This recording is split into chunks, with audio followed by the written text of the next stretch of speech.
Aujourd'hui, nous allons plonger au cœur d'une candidature qui attire autant l'espoir que la méfiance, celle de Romuald Wadani, ministre des Finances du Bénin depuis près de 10 ans. Désigné comme le choix de la majorité présidentielle pour la présidentielle de 2026, il se présente comme le symbole de stabilité économique, mais reste enveloppé par l'ombre persistante du système Talon. Cette dualité crée un suspense fascinant. D'un côté, un technocrate respecté et performant, de l'autre, un héritier d'un pouvoir contesté. Derrière les chiffres impressionnants de croissance et les louanges internationales du FMI ou de la Banque mondiale, une question cruciale demeure. Sera-t-il véritablement le choix du peuple béninois ou simplement le prolongement d'un régime critiqué? Cette interrogation traverse tout le paysage politique béninois, où chaque action de Wadani est scrutée et analysée à la loupe. Nommé en 2016 puis reconduit en 2021, Wadani a été au centre du dispositif économique de Patrice Talon pendant une décennie entière. Formé à l'international et réputé pour son sérieux et sa compétence, il projette l'image d'un technocrate moderne, dépolitisé et efficace. Sa réputation rassure les bailleurs de fonds, mais elle soulève aussi des interrogations sur son autonomie réelle face au système politique établi. Sous sa gestion, les indicateurs macroéconomiques ont connu une amélioration notable. La croissance du Bénin atteignait 7,5%. L'inflation était limitée à 1,2%. Le déficit budgétaire avait été réduit à 3%. La dette publique reculait à 53% du PIB. Ces chiffres, en apparence flatteurs, traduisent une performance économique indéniable. Mais derrière ces réussites, la question de la durabilité et de l'impact social se pose. La croissance se transforme-t-elle réellement en emploi durable et en justice sociale pour les populations les plus vulnérables? Sur le plan financier, Wadani a marqué l'histoire en lançant en 2021 le premier eurobond africain lié aux objectifs de développement durable, un instrument innovant qui place le Bénin sur la carte mondiale des marchés financiers.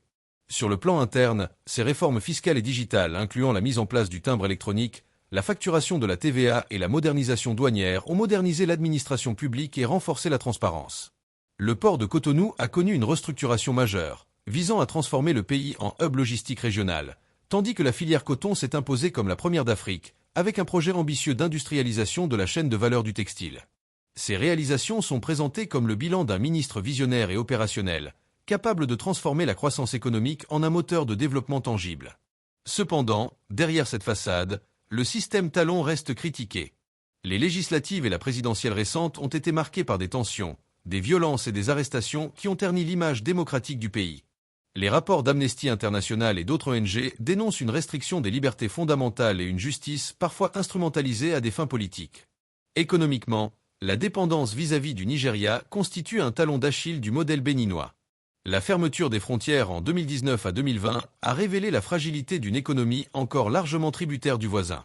Par ailleurs, la concentration des intérêts autour du coton et des réseaux proches du pouvoir alimente la critique d'un système où politique et économie se confondent, et dans lequel même un technicien comme Wadani reste associé à une architecture contestée.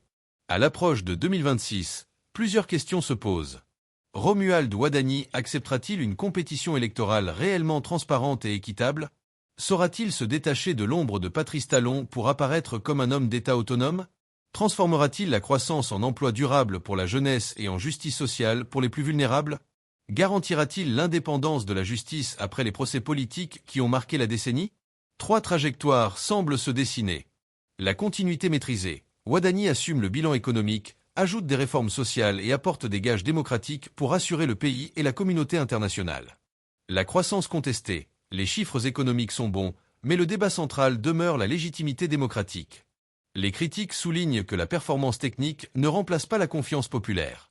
Le choc exogène, une crise sécuritaire au nord, un choc climatique ou une nouvelle fermeture de frontières pourrait fragiliser son discours technocratique et révéler les vulnérabilités structurelles du modèle béninois. Romuald Wadani dispose d'une carte maîtresse, ses réalisations économiques. Mais son véritable défi se situe dans la démocratie et la confiance populaire. S'il parvient à démontrer qu'il n'est pas seulement le fidèle ministre de Patrice Talon, s'il accepte un processus électoral ouvert et respecte le verdict des urnes, alors il pourra entrer dans l'histoire comme un homme d'État à part entière.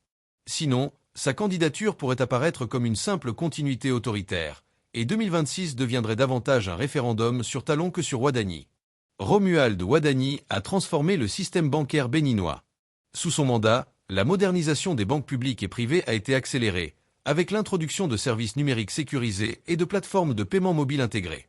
Ces innovations ont facilité l'accès au crédit pour les PME, renforçant la dynamique entrepreneuriale.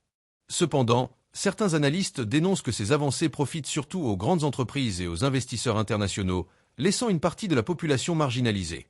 Le lancement du premier eurobond durable en 2021 a positionné le Bénin comme un pionnier en Afrique, mais il soulève aussi des questions sur la dépendance vis-à-vis des marchés étrangers et les contraintes qui peuvent en découler sur la politique économique nationale.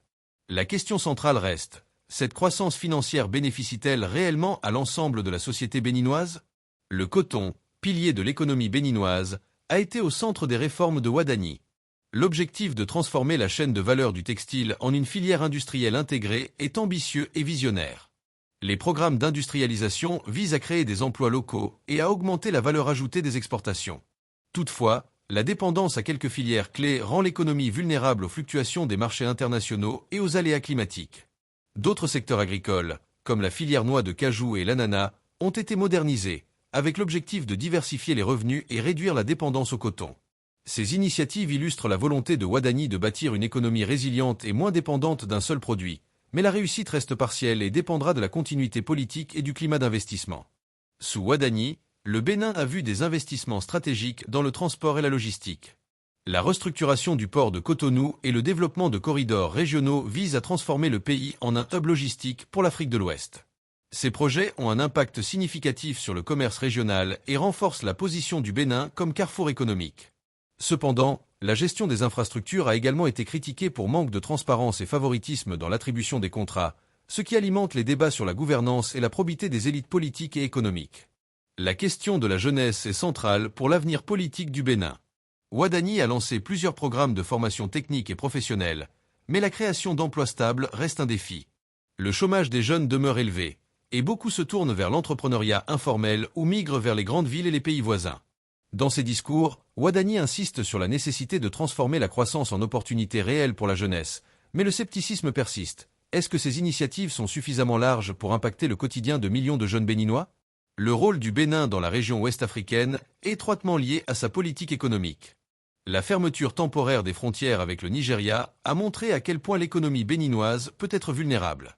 Wadani a tenté de renforcer l'intégration régionale à travers des accords commerciaux et des initiatives logistiques, mais la dépendance aux marchés voisins reste une préoccupation stratégique. Sur le plan diplomatique, Wadani a su rassurer les partenaires internationaux grâce à son profil technocratique et à son expérience internationale. Mais cette compétence technique pourrait ne pas suffire si les tensions internes et la question démocratique continuent de diviser le pays. Dans cette trajectoire, Wadani assume son rôle de successeur compétent et renforce son image de ministre moderne et transparent. Il initie de nouvelles réformes sociales et économiques, offrant des opportunités d'emploi et renforçant la justice sociale. Sur le plan démocratique, il garantit des élections ouvertes et transparentes, permettant un climat de confiance avec la population et les partenaires internationaux. Ce scénario repose sur une capacité exceptionnelle à concilier croissance économique et légitimité politique, et pourrait établir Wadani comme un homme d'État respecté et durablement influent. Même si les chiffres économiques restent impressionnants, ce scénario met en lumière les fragilités démocratiques et sociales. Les critiques s'intensifient sur le contrôle des médias, l'indépendance de la justice et l'absence d'une opposition politique crédible. Le défi pour Wadani serait alors de démontrer que la technocratie peut coexister avec la démocratie, et que la croissance ne doit pas masquer les questions de liberté et de légitimité. Ce scénario repose sur un événement imprévu: crise sécuritaire dans le nord du pays, tensions régionales, choc climatique ou fermeture prolongée des frontières avec le Nigeria. Une telle situation pourrait ébranler la confiance dans le modèle économique et révéler les limites de la technocratie face aux réalités complexes du terrain. Wadani serait alors confronté à une situation où ses réalisations économiques ne suffisent plus pour légitimer son action, et où sa capacité à répondre aux crises déterminerait son avenir politique.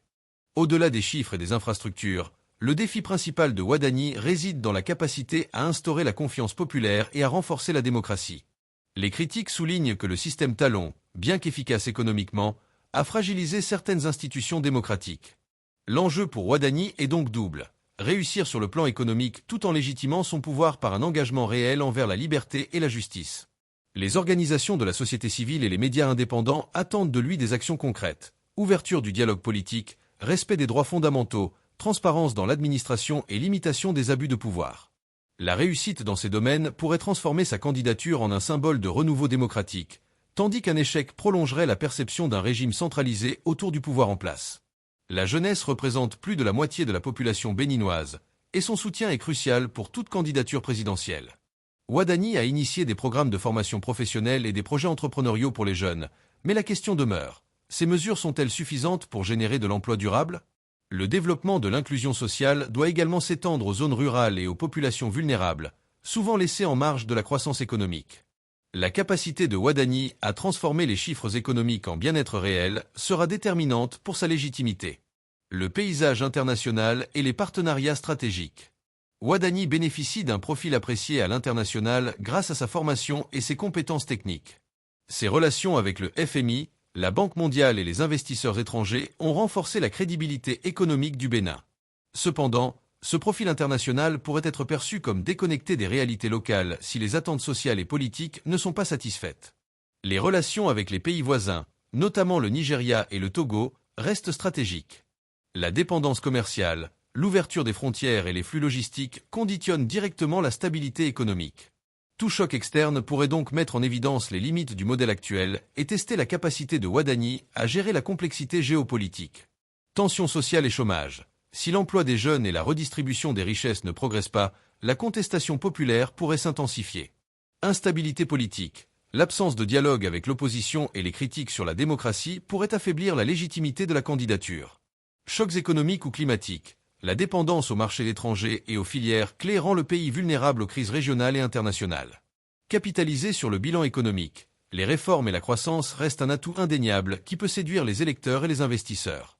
Renforcer la légitimité démocratique. Une ouverture électorale et un dialogue inclusif pourraient transformer la perception de Wadani et asseoir sa stature d'homme d'État. Diversification économique et sociale. Les projets dans l'agriculture, la logistique et les services numériques offrent une base solide pour créer des emplois durables et renforcer l'équité sociale. Continuité maîtrisée. Wadani réussit à équilibrer croissance économique et légitimité politique, devenant un homme d'État respecté et durablement influent. Croissance contestée. Malgré les succès économiques, l'opinion publique et les critiques persistent sur la démocratie et la justice sociale. La tension reste palpable et le débat sur la légitimité s'amplifie. Choc exogène, crise sécuritaire, climatique ou économique met à l'épreuve sa capacité à gérer l'imprévu et révèle les limites de la technocratie dans un environnement complexe. Mes chers internautes, nous voici au terme de cette analyse. Romuald Wadani se présente comme un technocrate accompli, un ministre capable de succès économique impressionnant. Mais le véritable défi pour 2026 ne réside pas uniquement dans les chiffres. La démocratie, la confiance populaire et la justice sociale seront les véritables tests de sa candidature. Alors, qu'en pensez-vous? Romuald Wadani peut-il devenir un homme d'État autonome et crédible, capable de dépasser l'ombre de Patrice Talon? Ou restera-t-il l'héritier d'un système contesté, même avec un bilan économique solide? Dites-le-moi en commentaire. Votre opinion compte. N'oubliez pas de liker, partager et vous abonner pour suivre toutes nos analyses politiques approfondies sur l'Afrique et le monde.